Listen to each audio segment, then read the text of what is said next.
from executives and shareholders, and not from the people innovation really comes from, which is the engineers, the scientists, the technicians, the doctors, the researchers, etc. Remember, those researchers are usually salaried employees who may get a bonus here and there, but the bonus not guaranteed. But the innovators are the ones that are just paid a fixed amount or a fixed amount with a small bonus.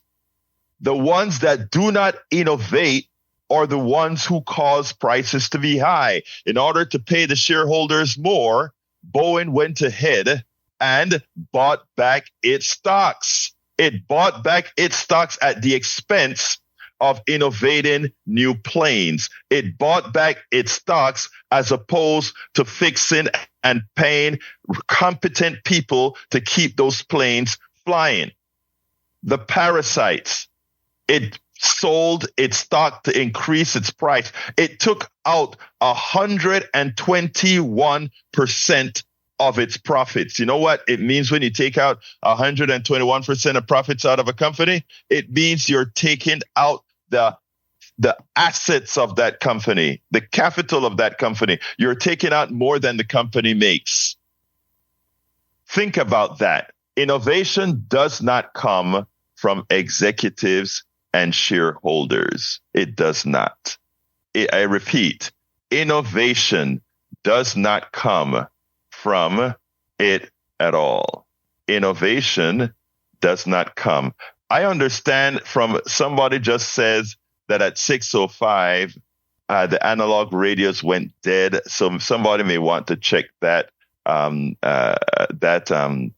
just got a text again that said analog radio went dead at 6:05. You may want to check that, Howard or somebody else. I'm not sure. But anyway, folks, so it's important for us to understand the reality. Innovation comes from the top. The fact that you have a secretary, a janitor, etc., the fact that you have that tells you something important. We're not greedy. If we were greedy, we would be out there trying to do otherwise. These doctors, these engineers would be out there saying, hey, the profits are high, give me more money all of the times. But you know what? They don't. They don't. They don't. So it is important for us to understand this. All right. Look, folks, for those of you on the internet, you can hear us just fine. I understand there are a few things on the analog side of the dial that may have some problems, but the digital side is working just fine. So remember, if you know somebody that normally is listening to us on that other side, tell them to come on in. Anyway, Neil Aquino, how are you doing this morning, my friend? I'm doing well. It's another. I was going to say it's another great morning, and I'm so disturbed by some of the news we'll be discussing. But we're gonna stick to the narrative that it's another great morning. It's another great morning. So excellent to be here. Thank you. Well, great. Anyway, we have quite a bit to talk about today. Specifically, I tell you where I want to start because you have two great blogs out there, and I want to start with the conversation you had with City Councilman and what you think about him. And in as much as he's a Republican and he quoted Martin Luther King, what should we really be hearing out of him?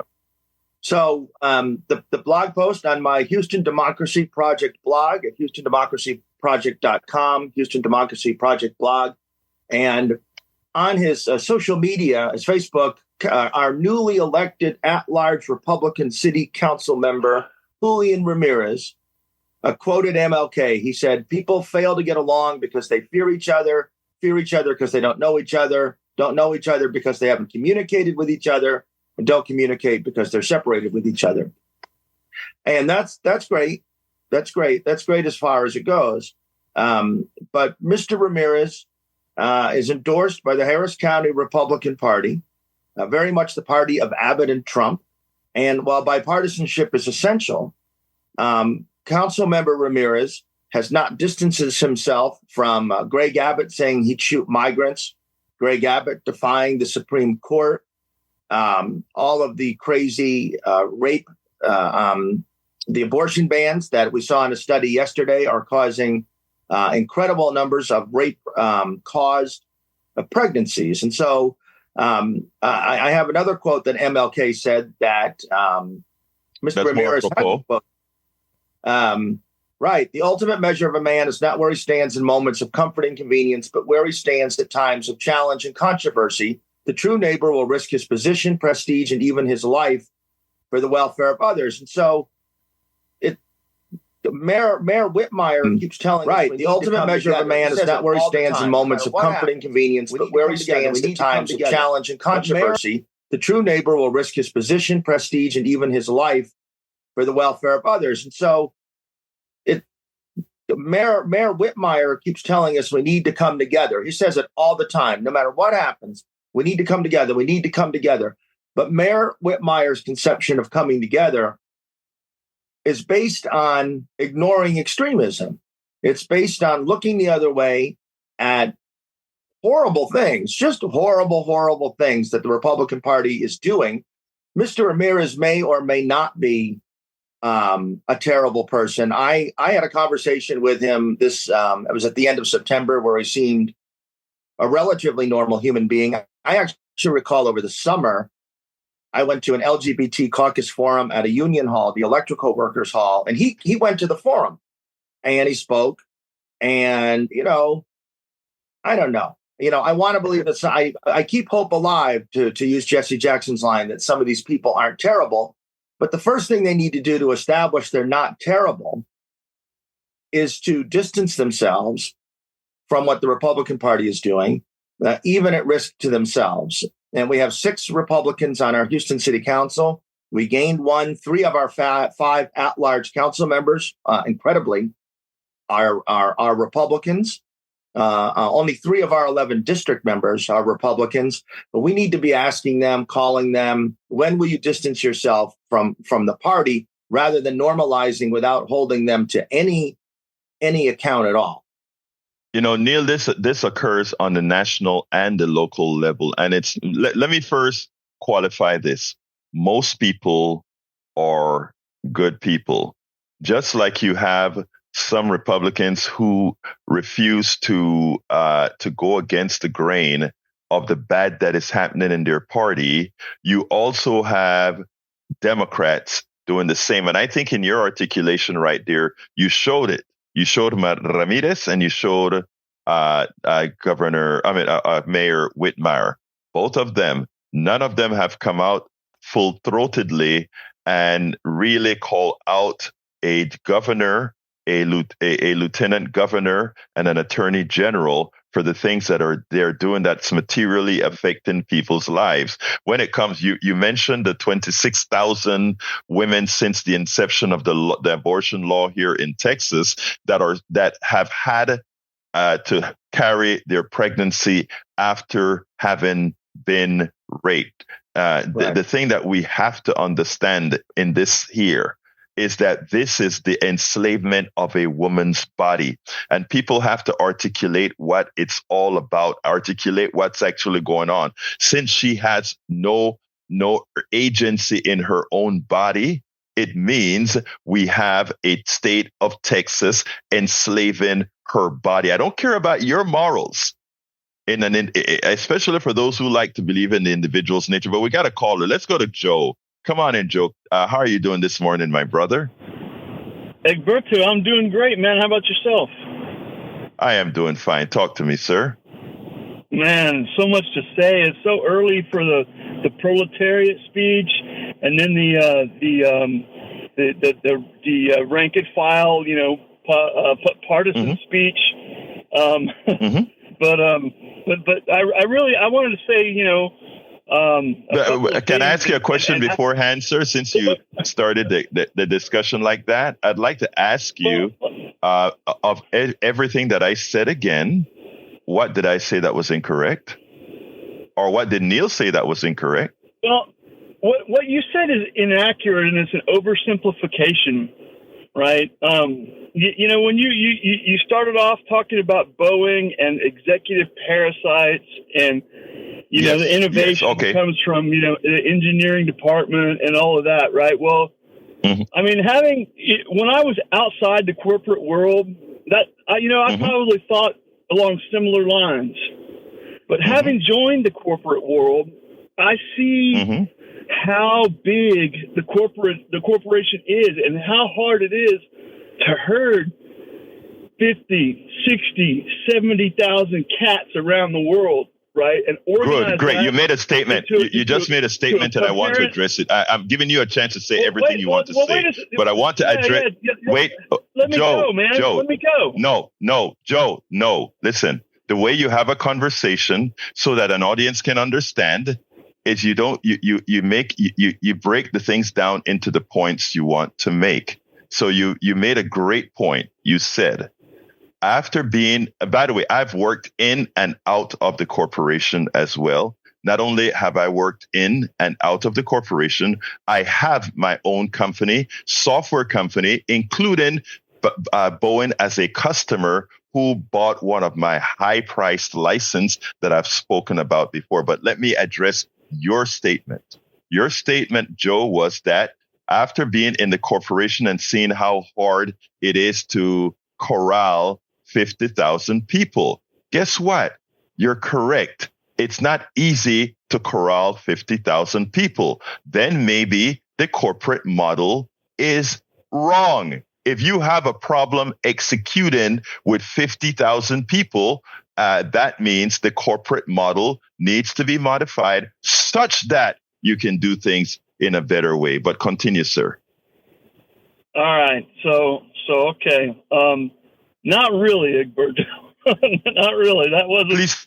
Why again? What I said is incorrect. I wasn't advocating for corporate restructuring, or I wasn't arguing that the system is broken because. Actually, you were, sir. You said it is difficult to corral. If you say, hold on, no, stop, Joe. Look, the way I am running the show, Jack. Joe, stop it. I am running the show and I'm doing it civilly, and I'm not going to let uncivility rule here. So when I ask you to stop, please stop. Now, you said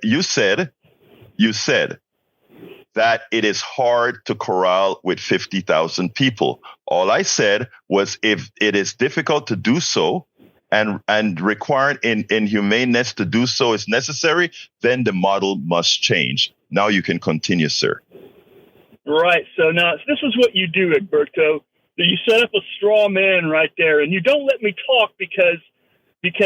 No, I'm allowing you to talk. You can talk. Don't give a narrative, sir. Do not give it. Stop. You set up a straw man. Do not give a narrative, sir. Do not give a narrative about what I'm doing. I say something.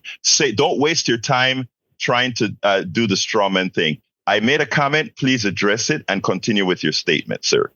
Yeah, your inhumanity thing, right? You injected inhumane things in there. I didn't say inhumane things, right? Because corporations are made of people, and people don't really want to do inhumane things, right? There may be, yeah, that's right. The people who work in corporations have families just like you and me, right? They're guardians of the environment, right? They're stewards. No, that's not true. Resources. You made a false statement.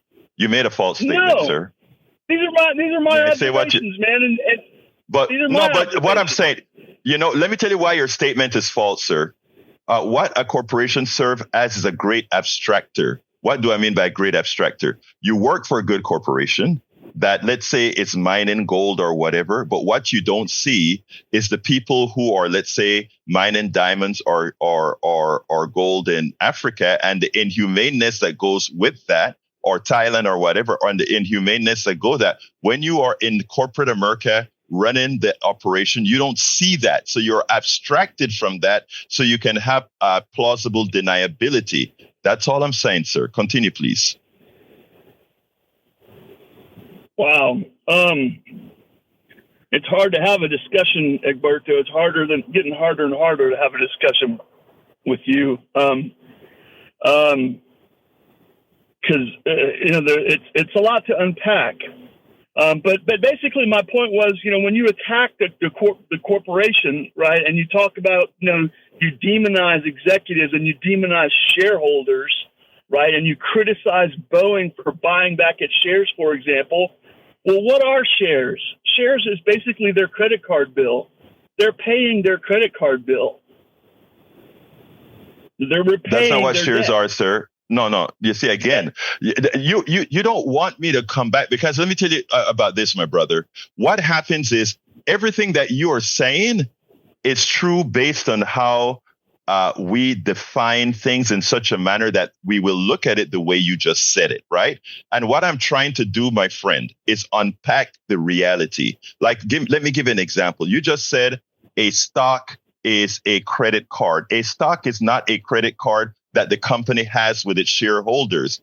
A stock is an ownership of the source of production in which you get a piece of the partial labor of those who you own. Okay, that is what a stock is. It doesn't sound nice to say that. That's why I call capitalism antiseptic slavery, because you make it seem as if that there is, there's a credit card relationship between the stock and the company. There isn't. The fact that Boeing chose to give away 121% of its profit to buy back stock says it all. And it did it at the expense of innovation by the engineers and the others, at the expense of giving a big, huge salary undeserved to the executive, to the president. It did that at the expense of having crashes that could have been avoided because these things were known had they been willing to fix it. That's what I'm saying, sir. Okay, well, so when you issue shares, I don't really want to have a stock market discussion, but at the bottom line, just think of it as your checkbook. That's how they think of it, right? That's how the corporation thinks of it. They're going to cut off this chunk to pay off debt, right? And that's what they're doing, right? And that's good for the long-term health of the company. But as far as the talk about innovation comes from the bottom, that kind of talk really is like it reminds me of other things that you've said, and the way that you spit the term shareholders as if they're bad people, right? No, I don't think they're bad people at all. Okay, well, good. Then that's my misperception then. Let me tell you what I think about it, though. What I think is that shareholders are stakeholders, just like workers are, just like the consumer is, right? In other words, everybody's a stakeholder in the economic model that we have. Are shareholders. Many of the workers they're important stakeholders. I understand. You're correct. You're correct.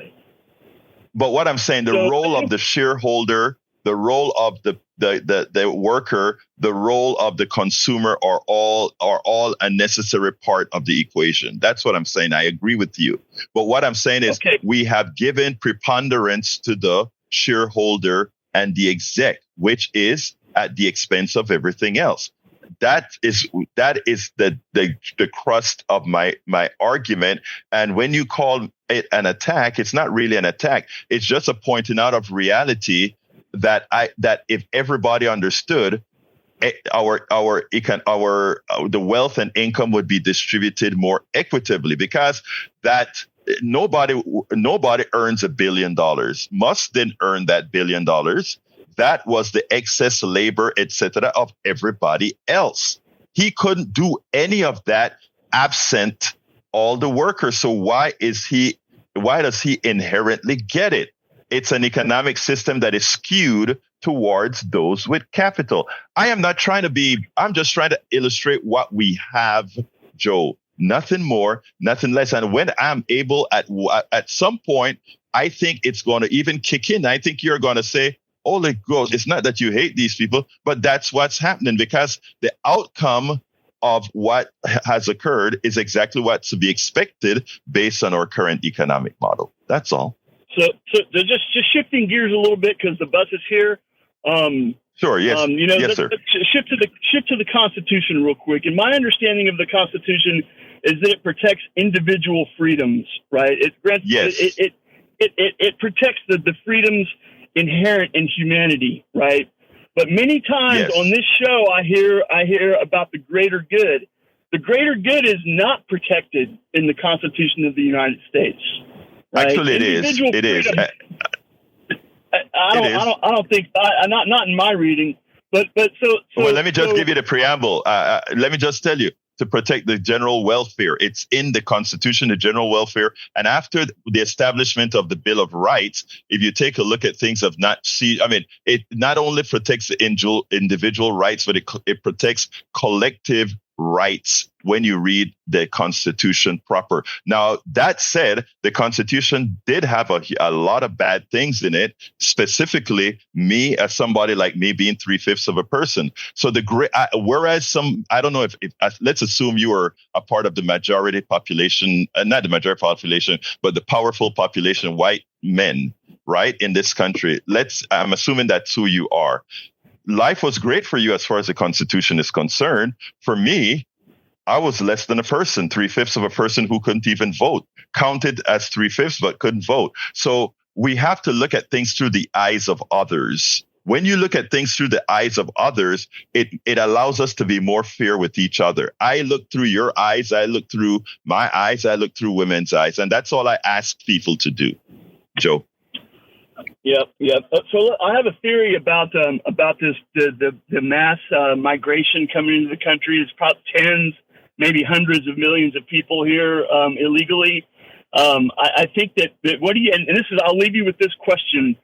I think that actually the people who really run things, be they called, that you can call them Democrats or Republicans or whatever, but they're the financial core of the business of the United States. I think that all these people are encouraged to come here and the skids are greased to get here, so that down the road at the next census and in other counting mechanisms here, it will lead to reapportionment of Congress, right? And changing Congress in a way that favors them, right? And that's. I tell you what. Let's go ahead and talk. Actually, believe it or not, I would like to talk that issue. So you're going on the bus now. First of all, Joe, thanks for having a conversation. Thanks for living in and remaining civil. But let's talk about that which you just said at some other time, because that's a very important thing that I'd like to cover. All right? I try, Egberto. I don't always succeed, but thank you. Have a beautiful day. Let's make America great again, folks. Adios. Yes, let's make America great again. No, let's make America great, not great again. Remember, I said, look through the eyes of different people. It may have always been great for you. It was not always great for all. Thank you, brother. It wasn't always great for me either, man. Trust me. We'll see you, Ben. All right. Have a good one. Thanks, brother. Peace. Before we go to Donald, Neil, you've been sitting there for a while. I want you to have some commentary.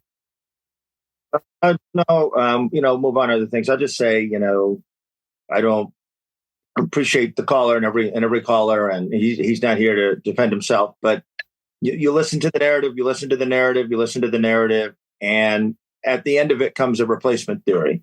You listen to the narrative, and I know it's.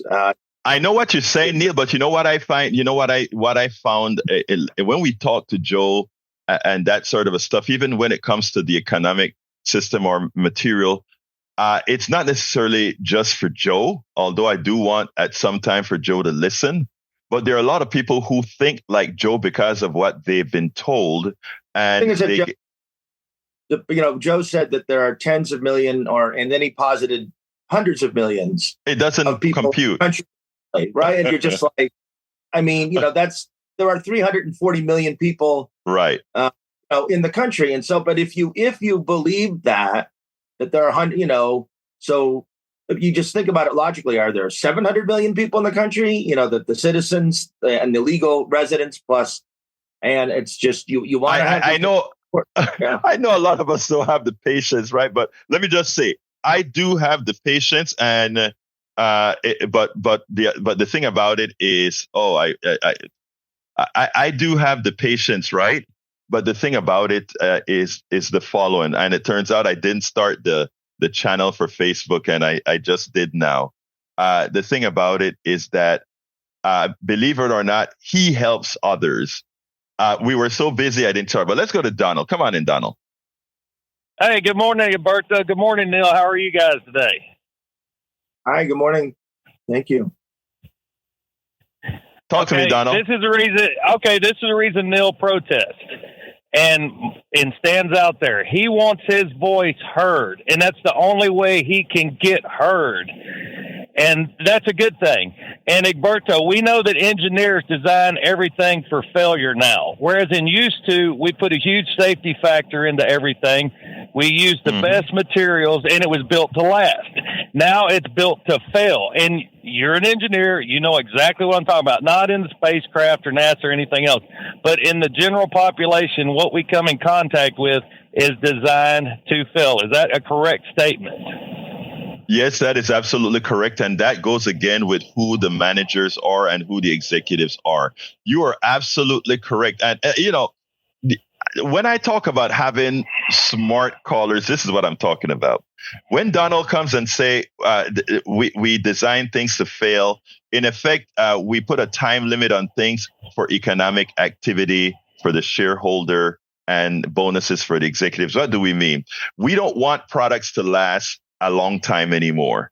And the reason we don't want to have products lasting a long more is we want to be able to remake them again and again and again. Now, bridges and so forth, theoretically speaking, these things that require our safety shouldn't have that consumerism shouldn't come involved there. But even there with Boeing, you see that that when it comes to the capital class, they will do whatever it is because their stuff is not necessarily safe. They're as safe as we need to be, as efficient as we need to be to do what? Maximize the profits and bonuses for the shareholders and the executives. Go on, please, Donald.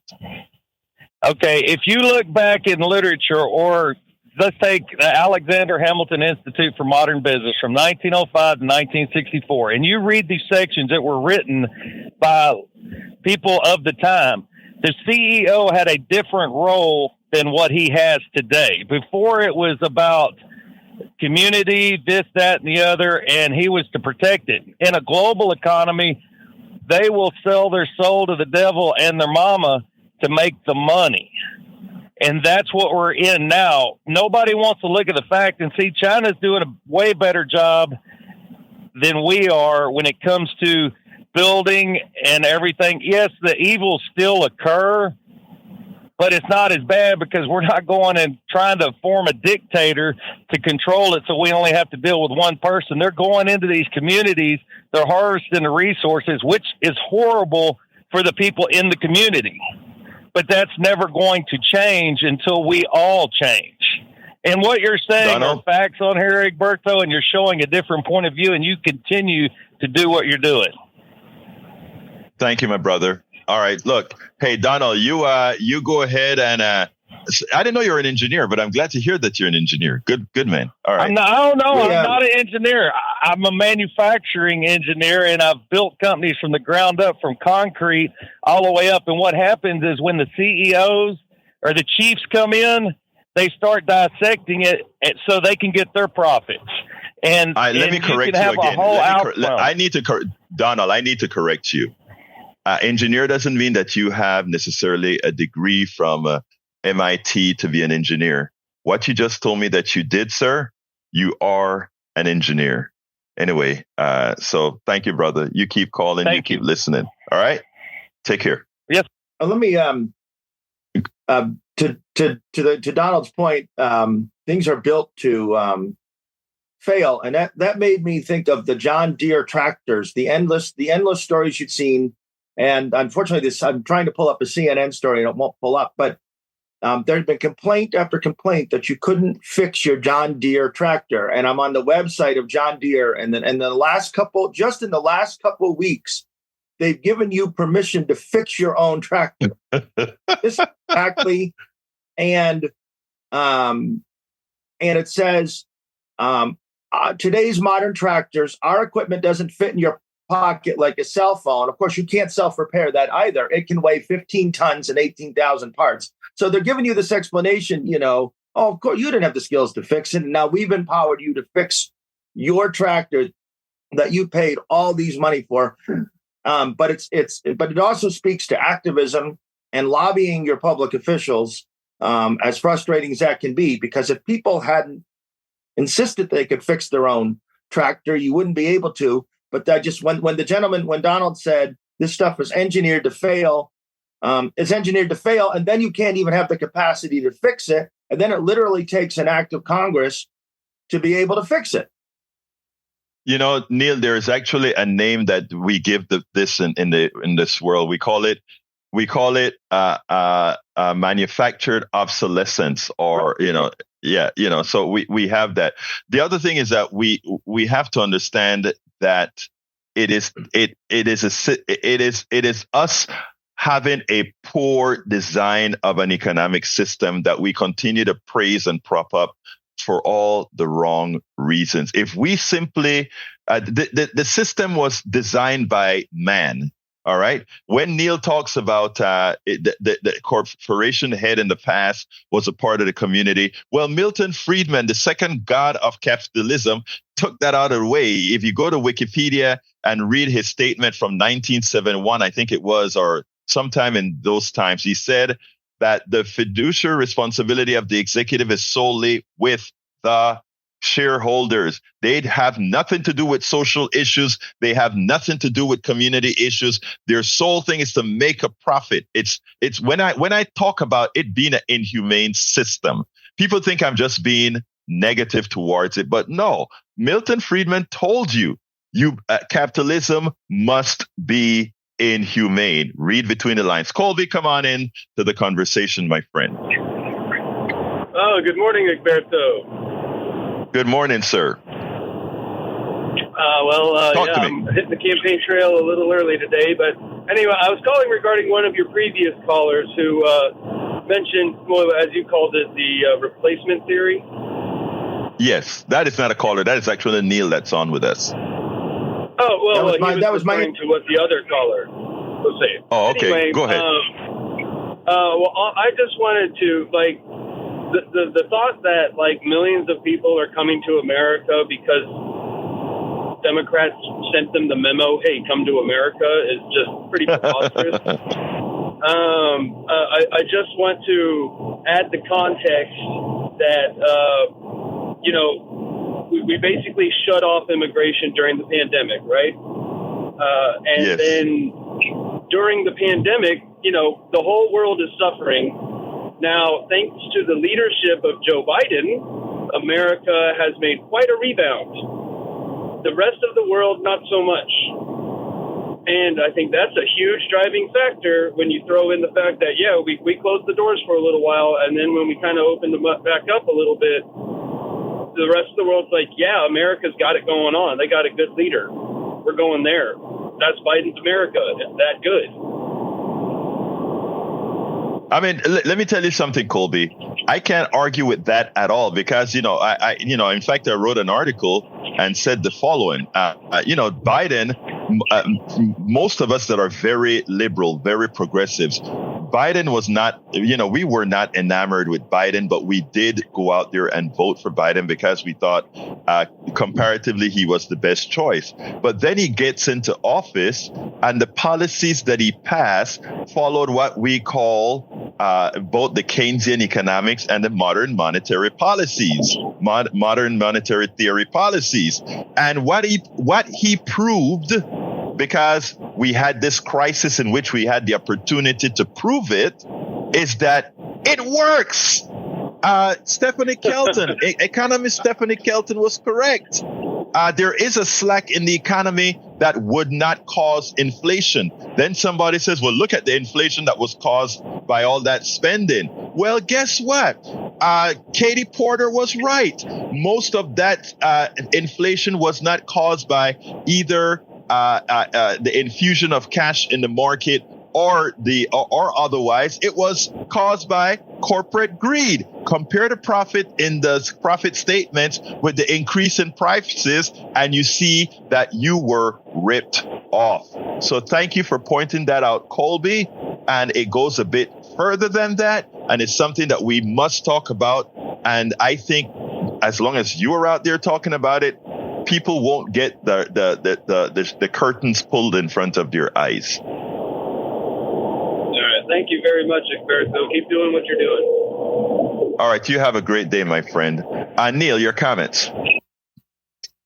I have no comment on that call, other than appreciating the call. And I just wanted to, since we're hopscotching around, I want to just come back for a moment to the story we talked about earlier about the tractor rape pregnancies, and I just wanted to source it for people. So I just wanted it in people's mind. I just wanted to be the source for this is the Journal of the American Medical Association, because we didn't talk about this. 26,313 rape-related pregnancies during the 16 months after the state outlawed all abortions, with no exceptions for survivors of rape or incest. And we're seeing these people who have been criminally attacked or who have medical problems have to leave the state. It's the Journal of the American Medical Association, the highest estimate, and of course we have the highest population, but the highest estimate among the 14 states with total abortion bans. So I just wanted that.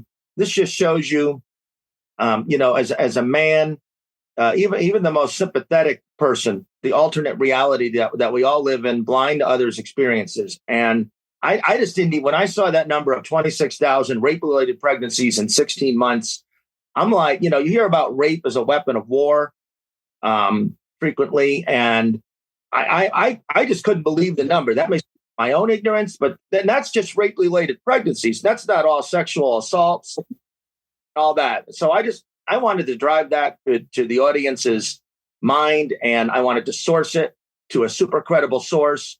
And it's just, I don't want to say it's unbelievable because it's true, and I don't have the experience as others do. But when I saw that, I had to just sit for a minute or two. It is shocking. That was really shocking to me as well. But let's go to Ilan. Ilan, come on in, Ilan. But Neil, that was a shocking statistics when I read it. Ilan, how are you doing, sir? Good morning. Enjoying KPFT as a subscriber. And the Arnie Arneson show in the first half hour had a really good guest from the Business Insider.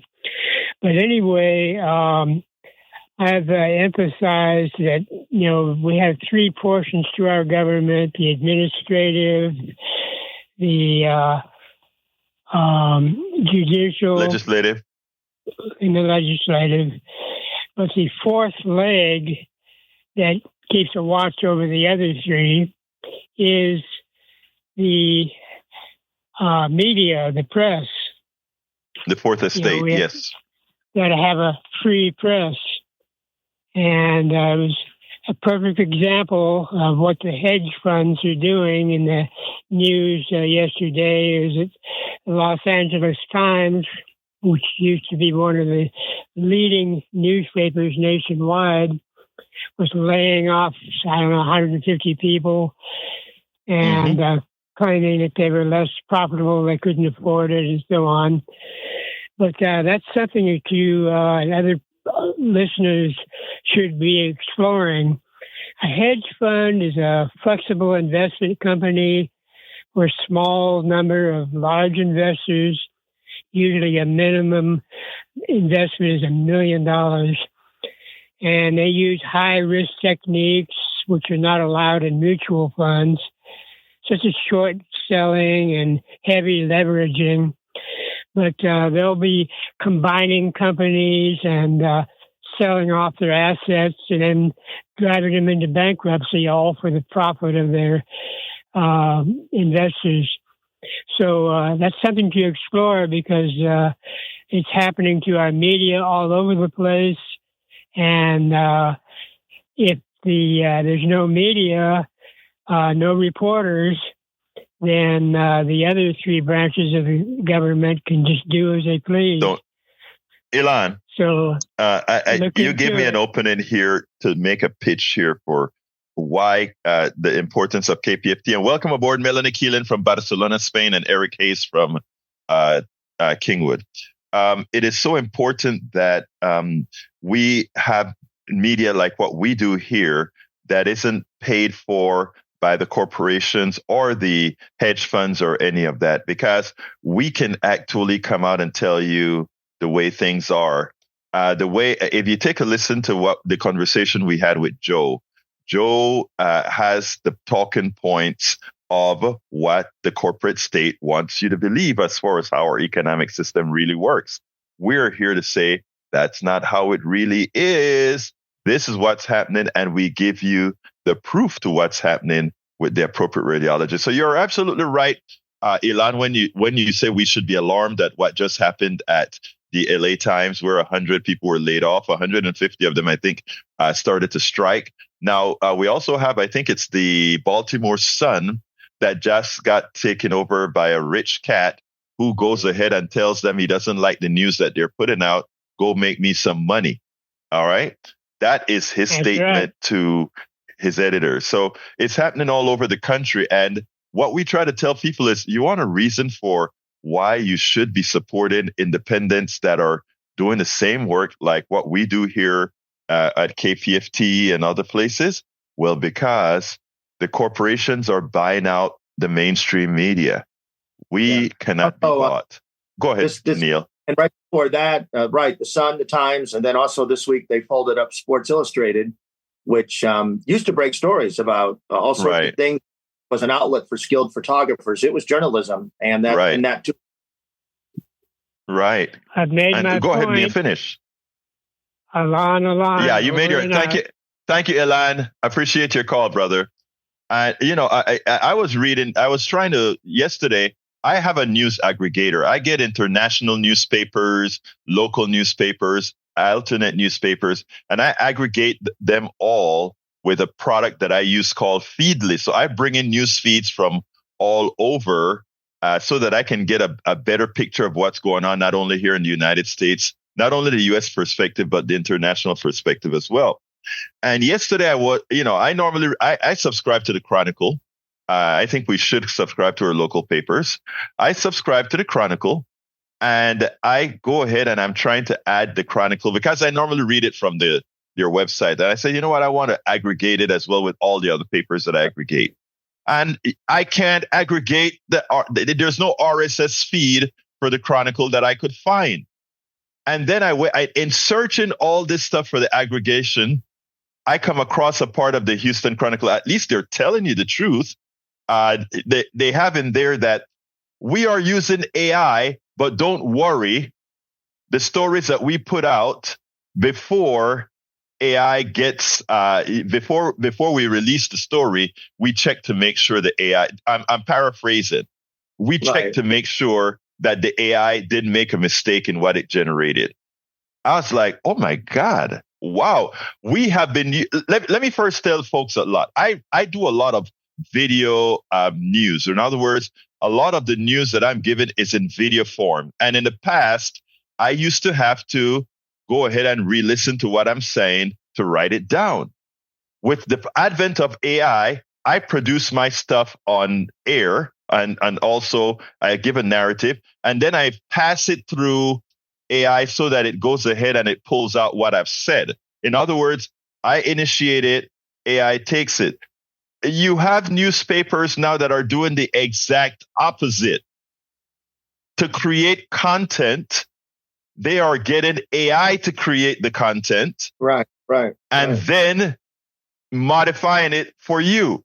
We are doing the right thing. That is, we create the narrative and then we go ahead and say, okay, since we have it in voice, go ahead and turn the voice into words, turn the words. It's crazy. Bard, come on in. Go ahead, Neil. No, let's hear from the caller, please. Thanks. Bard, come on in. Yes, sir. Good morning.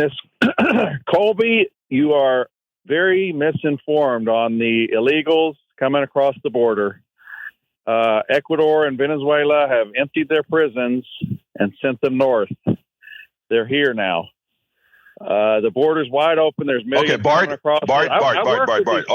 No. I'm going to let you talk, but you made two statements I want to know your corroboration. You said Ecuador and Venezuela emptied their prison and sent their people to the United States. What's your sourcing for that statement? The prison is empty there. The people across the border. I'm saying, how do you know that, soldiers, sir? Criminals and narcos and cartel and rapists are here. Again, they're at San Antonio. They're in Chicago Airport right now, sleeping in the airport. I let people speak, Bart. I make people speak, but you made a statement. I am asking you, Bart, if you're going to tell our audience that, don't take our audience for fools, okay? You made a statement that Ecuador and Venezuela are opening up their prisons and sending them to the United States. What's your evidence for that statement? Mr. Egberto, there is no source for these stories. Then that comment doesn't make any sense, right? These stories. Okay, so my question is, again, it's funny, right? Because it is easy for us to come out and just say these outlandish things, and then people make opinions on this, and it grows and it grows and it grows. My thing is, this is the truth. My network, the PDR network, and KPFT is a place of sources and truth.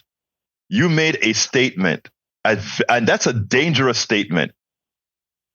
Okay, and I'm saying the responsible thing for you to do when making a statement like that on air is to make sure that it is airtight of everything that I said on the radio today. Every concept from economics to immigration to otherwise is backed up and sourced. Okay, please look up Ben. Can I talk now?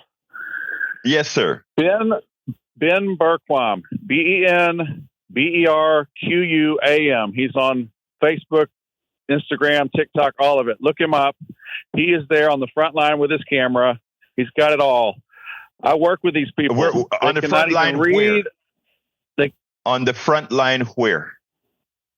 America's Voice. He is a citizen journalist. America's Voice. You know what is interesting? Whenever we query those people to try to get truth out of them, it suddenly turns. I would love to get that in. I would love to see him show me where he was able to show that Venezuela and these places are just saying opening their prison and say, okay, walk through the Darien jungle in Panama, because they have to go through the jungle in my country of origin. And I can tell you that's no easy task. Anybody doing that, they're doing that for a reason. They're brought by coyotes, but he's there on the front line at the fence with his camera every day, all day. He's at the border fence. He's not down in one little park in Eagle Pass. He's everywhere. He's in Chicago Airport filming 5,000 people sleeping inside the airport because it's too cold to go outside. Go ahead, Neil. I work with these people. They hold on. Let Neil come in. Let Neil has a sit. I've been interested in Venezuela. I thought just a few years ago under Donald Trump, we were helping the people leave because Maduro and Hugo Chavez were oppressing them, I keep waiting for the right wing to welcome Venezuelan migrants here like they do Cubans.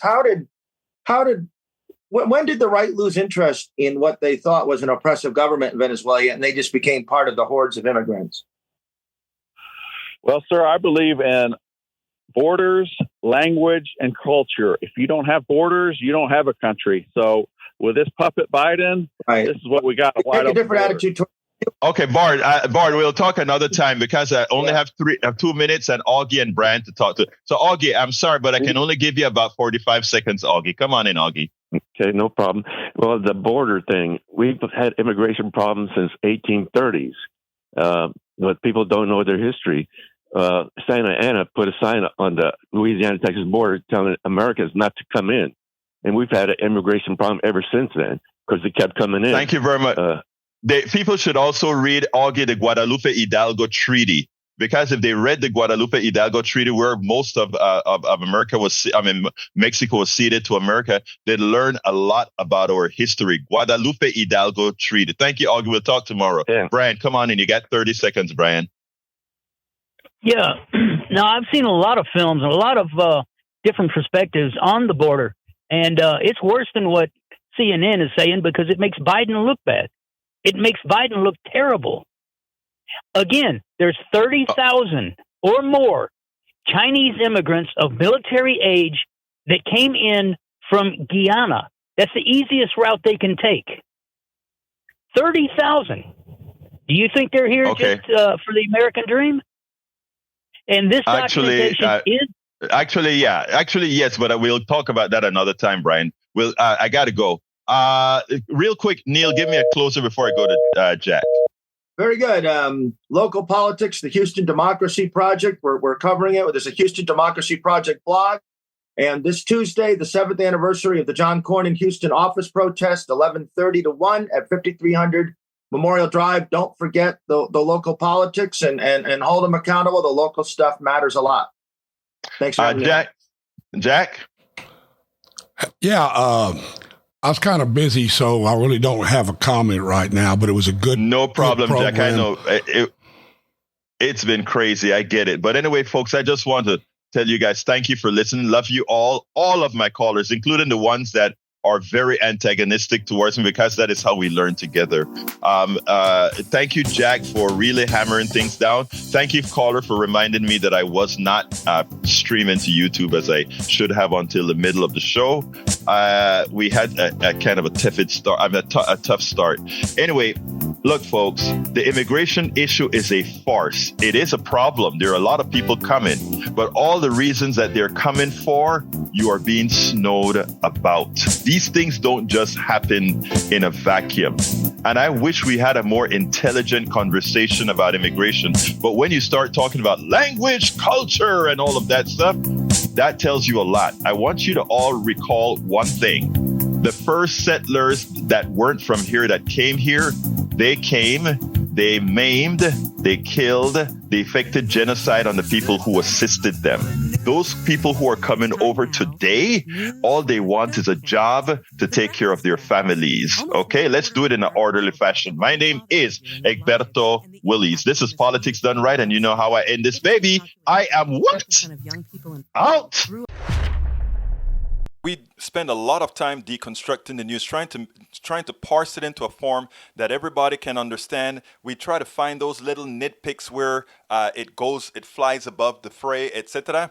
If you really like these videos that we do, I want to ask a big favor. Please go ahead. Number 1, subscribe to our channel. And number 2, please join if you can. Thank you so kindly for watching. Keep watching. Please remember to share. We must populate the entire internet with our progressive message, a message that we know is what most Americans say that they want. So help us, please join.